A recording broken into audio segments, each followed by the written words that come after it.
जय श्री राधे कृष्ण मित्रों। स्वागत है आपका अपने चैनल गुरुवाणी में।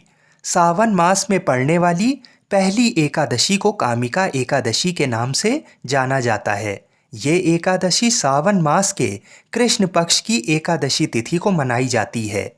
इस एकादशी का महत्व इसलिए भी बढ़ जाता है क्योंकि ये एकादशी चातुर्मास में पड़ती है और भगवान शिव का प्रिय मास यानी कि सावन मास भी चल रहा होता है।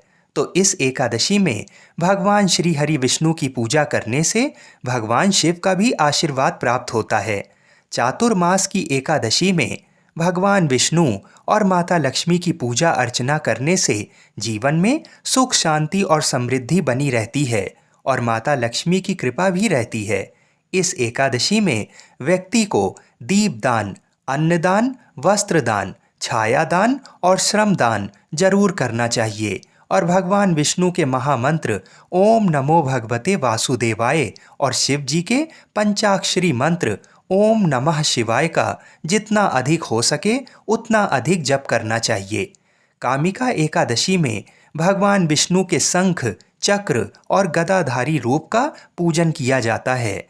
कामिका एकादशी की रात्रि को दीपदान तथा जागरण के फल का महत्व तो चित्रगुप्त भी नहीं कह सकते। जो इस एकादशी की रात्रि को भगवान के मंदिर में दीपक जलाते हैं उनके पितृ स्वर्गलोक में अमृत पान करते हैं और जो भी घी या तेल का दीपक जलाते हैं वह 100 करोड़ दीपकों से प्रकाशित होकर सूर्यलोक को जाते हैं। कामिका एकादशी का व्रत करने और इसकी कथा और महात्म्य को सुनने और पढ़ने वाला मनुष्य सभी पापों से मुक्त होकर विष्णु लोक को जाता है। आज के इस वीडियो में आप जानेंगे कि कामिका एकादशी का व्रत किस दिन रखें, एकादशी तिथि कब से कब तक है, द्वादशी तिथि कब से कब तक है और एकादशी के अगले दिन व्रत का पारण करने का शुभ समय क्या होगा। तो वीडियो को पूरा अवश्य देखिएगा। शास्त्र अनुसार जो फल गंगा, काशी, नैमिषारण्य और पुष्कर स्नान से मिलता है वह फल इस दिन विष्णु भगवान के पूजन से मिलता है। जो फल सूर्य व चंद्र ग्रहण पर कुरुक्षेत्र और काशी में स्नान करने से, समुद्र और वन सहित पृथ्वी दान करने से, सिंह राशि के बृहस्पति में गोदावरी और गंडकी नदी में स्नान से भी प्राप्त नहीं होता, वह भगवान विष्णु के पूजन से मिलता है।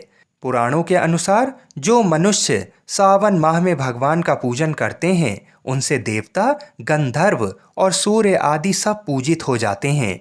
इस एकादशी से बढ़कर पापों के नाश का कोई दूसरा उपाय नहीं है। जो मनुष्य इस एकादशी को भक्ति पूर्वक तुलसी दल भगवान विष्णु को अर्पित करते हैं वह इस संसार के समस्त पापों से दूर रहते हैं। भगवान विष्णु रत्न, मोती, मणि तथा आभूषण आदि से भी इतने प्रसन्न नहीं होते जितने तुलसी दल से होते हैं। काशी के पंचांग के अनुसार वर्ष 2023 में सावन मास के कृष्ण पक्ष की एकादशी यानी कामिका एकादशी का व्रत 13 जुलाई दिन गुरुवार को रखा जाएगा।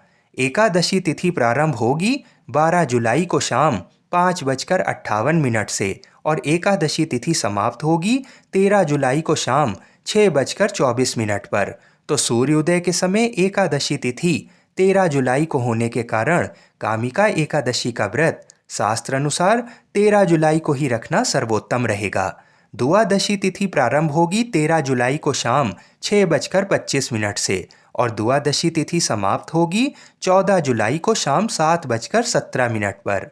13 जुलाई को सूर्योदय सुबह 5:46 पर होगा और सूर्यास्त शाम को 7:05 पर। कामिका एकादशी के दिन अशुभ राहु काल का समय दोपहर 2:05 से लेकर दोपहर 3:45 तक रहेगा। इस समय किसी भी शुभ कार्य को करने से बचना चाहिए। 13 जुलाई को अभिजीत मुहूर्त सुबह 11:58 से लेकर दोपहर 12:52 के मध्य में रहेगा। सबसे महत्वपूर्ण कामिका एकादशी के व्रत का पारण यानी कि व्रत को खोलने का शुभ समय होगा 14 जुलाई सुबह 5:16 से लेकर सुबह 8 बजे के मध्य में। कामिका एकादशी में साफ सफाई का बड़ा ही विशेष महत्व है। व्रत करने वाले व्यक्ति को प्रातः स्नान आदि करके भगवान विष्णु की प्रतिमा को पंचामृत से स्नान कराना चाहिए। पंचामृत से स्नान कराने से पूर्व प्रतिमा को शुद्ध गंगा जल से स्नान कराना बहुत ही शुभ होता है।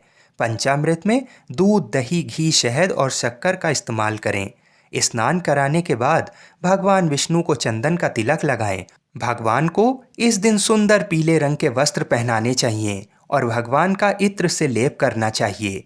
धूप, दीप, चंदन आदि सुगंधित पदार्थों से भगवान की आरती उतारनी चाहिए और मक्खन, मिश्री, ऋतु फल, दूध से बनी मिठाइयों का भोग भगवान को लगाएं और सबसे आवश्यक तुलसी दल का प्रयोग अवश्य करें।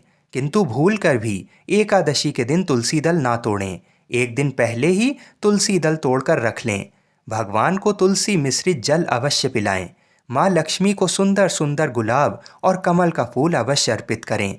फिर कामिका एकादशी की व्रत कथा को सुनना चाहिए और अंत में क्षमा याचना करते हुए भगवान को नमस्कार करें और अपनी मनोकामना भगवान से अवश्य कहें। ब्राह्मण को दान, दक्षिणा, वस्त्र आदि अवश्य दें। गाय और बछड़ा को चने की दाल और हरा चारा अवश्य खिलाएं।